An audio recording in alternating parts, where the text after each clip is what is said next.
ہم وہی کہیں گے جو ہمارا دین ہم کو بتاتا ہے۔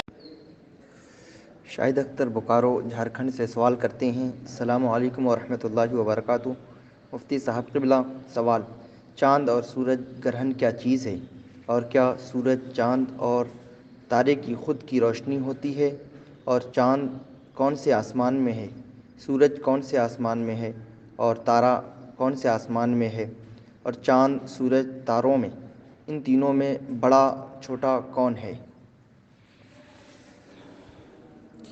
جناب شاہد اختر صاحب، وعلیکم السلام ورحمۃ اللہ وبرکاتہ۔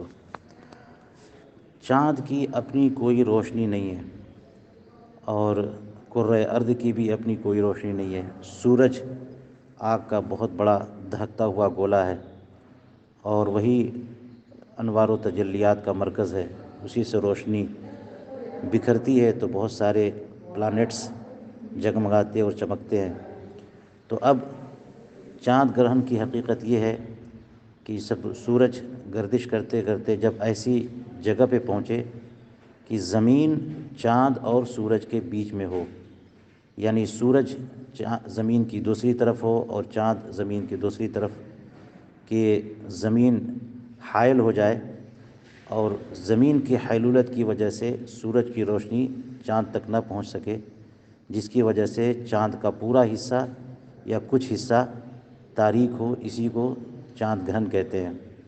سورج گرہن کا معاملہ اس کے برعکس کہ سورج گردش کرتے کرتے جب ایسی جگہ پہنچے جب کہ چاند کا گولا زمین اور سورج کے درمیان پڑ جائے، کہ پھر سورج کی روشنی چاند کی وجہ سے زمین پر نہ پڑے تو اتنا حصہ تاریک ہو جاتا ہے، جس کو سورج گرہن کہتے ہیں۔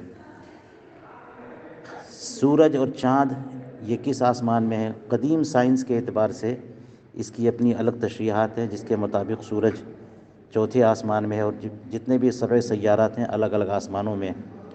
لیکن اسلامی نقطہ نظر سے یہ سارے کے سارے سیارے سب کے سب آسمانوں کے نیچے ہیں۔ قرآن پاک میں صراحتاً فرمایا کل فی فلک یسبحون، سب کے سب فلک میں تیر رہے ہیں۔